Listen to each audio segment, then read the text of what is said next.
के तीन जवान बेटों की हत्या का आरोप था। कैसे धाकर आईपीएस की उसके सामने एक ना चलती थी।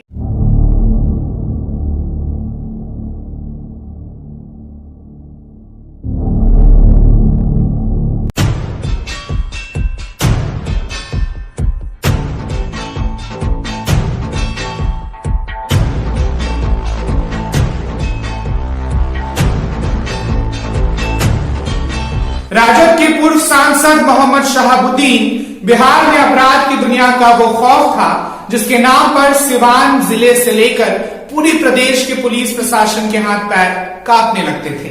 जब भी राज्य की सत्ता में लालू राबड़ी का प्रभाव रहा, इस खौफनाक अपराधी की बिहार में तूती बोलती रही। अगर किसी वजह से वो जेल में भी पहुंच जाता था तो वो वहीं से अपना आपराधिक साम्राज्य बेखौफ होकर चलाता था, क्योंकि उसके सिर पर बड़ी राजनीतिक शख्सियत का हाथ हमेशा बना रहा। कोरोना की वजह से मौत से पहले तक दिल्ली की तिहाड़ जेल में हत्या के एक मामले में उम्र कैद की सजा काट रहे माफिया डॉन से राजनेता बने इस शख्स पर सिवान के एक छोटे से कारोबारी चंद्रकेश्वर प्रसाद उर्फ चंदा बाबू के तीन जवान बेटों की हत्या का आरोप था। हत्याकांड कोई मामूली वारदातों में से नहीं थी। इसकी दिल दहला देने वाली कहानी बॉलीवुड की पटकथा लिखने वालों को भी रोंगटे खड़े कर देगी। और आज द क्राइम स्टोरी में बात उसी कहानी की।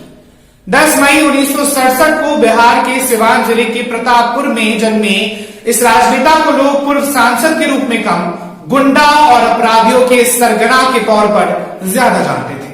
कहने को तो इसने एमए और पीएचडी तक की डिग्री हासिल कर ली थी, लेकिन सिर्फ अपराध का ही क्षेत्र ऐसा रहा जिसमें इसके जीते जी बिहार में शायद ही कोई इसे कभी टक्कर दे पाया।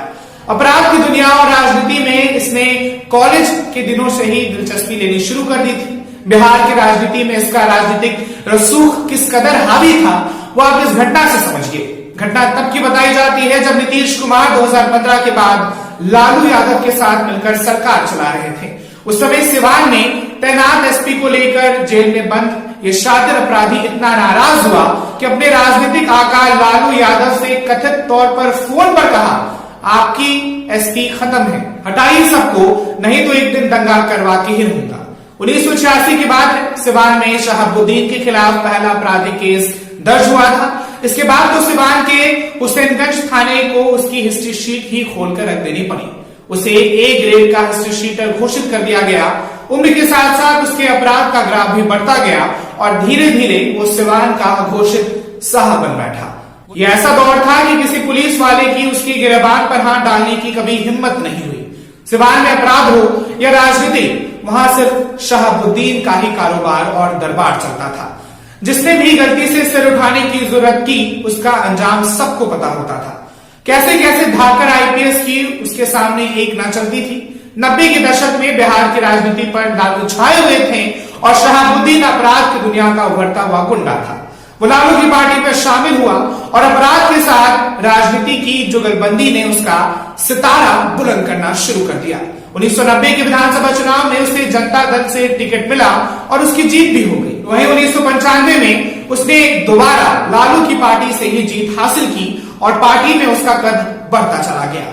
एक साल बाद 1996 में उसे सिवान से लोकसभा का टिकट मिला तो शातिर अपराधी संसद में भी दाखिल हो गया। जब तक बिहार की सत्ता पर लालू राबड़ी के कुनबे का दखल रहा, शहाबुद्दीन की ताकत बढ़ती रही और राजद सुप्रीमो सार्वजनिक मंच पर उसके अपराधों पर पर्दा डालते नजर आते रहे। जब कभी कानूनी उलझनों के चक्कर में वो चुनाव नहीं लड़ पाया, अपनी पत्नी हीना साहब को ही आगे बढ़ाने की कोशिश करता रहा। आज भी सिवान की धरती का जर्रा जर्रा शहाबुद्दीन के कारनामों को याद करके कांप उठता है। उसके आतंक और अपराध की फेयरनेस इतनी लंबी है कि उसके लिए किताबों की पूरी सीरीज भी कम पड़ जाएगी। लेकिन यहां हम मूल रूप से उस एक अपराध की बात करने जा रहे हैं जिसकी सजा उसे भारतीय कानून से मिली थी। मामला है चंदा बाबू के तीन जवान बेटों की निर्मम हत्याओं से जुड़ी हुई। सिवान का चंदा बाबू कांड मानवीय इतिहास की क्रूरता और क्रूरतम घटनाओं में से एक है। 2004 अगस्त में चंदा बाबू किसी काम के सिलसिले में सिवान से पटना गए हुए थे। उसी दौरान शहाबुद्दीन के गुर्गे 2.5 लाख रुपए की रंगदारी मांगने चंदा बाबू की दुकान पर पहुंच गए। उनकी सिवान में 2 दुकानें थी। चंदा बाबू के बेटों में से एक सतीश ट्रक से डालडा उतार रहा था। गले में 2.5 लाख रुपए पड़े हुए थे। शहाबुद्दीन के गुंडे सारे पैसे छीनने की कोशिश कर रहे थे, जबकि वो 20-30 हजार देने को तैयार भी हो गए थे। जब सतीश ने उसे रोकने की कोशिश की तो बदमाशों ने उसे पीटना शुरू कर दिया। छोटे भाई राजीव ने अपने भाई को बचाने की कोशिशें की। उसी दौरान तीसरा भाई गिरीश भी दूसरी दुकान से वहां पहुंच गया। शहाबुद्दीन के गुंडों ने तीनों भाइयों को पकड़ लिया और ले गए। राजीव को खंबे से बांध दिया गया और दोनों भाइयों की एसिड से नहलाकर हत्या कर दी गई। राजीव को और भी क्रूरतम तरीके से मारने की साजिश थी, लेकिन तब तक वो किसी तरीके से वहां से बचकर निकल गया। लेकिन चंदा बाबू के दो जवान बेटों की निर्मम हत्या को अंजाम देने के बावजूद शहाबुद्दीन का कलेजा शांत नहीं हुआ। राजीव अपने दोनों भाइयों की हत्या का एकमात्र चश्मदीद गवाह था। शहाबुद्दीन ने उसे मरवाने के लिए 10 साल इंतजार किया और आरोप है कि उसने राजीव को भी मौत की नींद सुलाकर ही चैन दी। गांव के पड़ोसी के मुताबिक बुजुर्ग चंदा बाबू इसी कोशिश में लगे रहे कि किसी तरह से मुकदमा दर्ज हो जाए। एसपी से मिलना चाहा तो उसने इनकार कर दिया, जबकि इतनी बड़ी घटना थी। थाने में गए तो थाना इंचार्ज ने समझाया कि आप कुछ भी कीजिए, लेकिन सिवान छोड़कर चले जाइए। चंदा बाबू पटना जाकर तत्कालीन राजद नेताओं से भी मिले, लेकिन सबने मदद से इनकार कर दिया। दिल्ली में केंद्र की सत्ता से भी मदद मांगी, लेकिन किसी ने सहायता ही नहीं की। लेकिन उन्होंने उम्मीद नहीं छोड़ी और लंबी कानूनी लड़ाई के बाद शहाबुद्दीन को इस मामले में उम्र कैद की सजा मिली। लेकिन फैसला आने से पहले ही इस हत्याकांड का अकेला गवाह राजीव जो था, उसकी भी सिवान डीएवी कॉलेज मोड़ के पास गोली मारकर कथित तौर पर हत्या कर दी गई।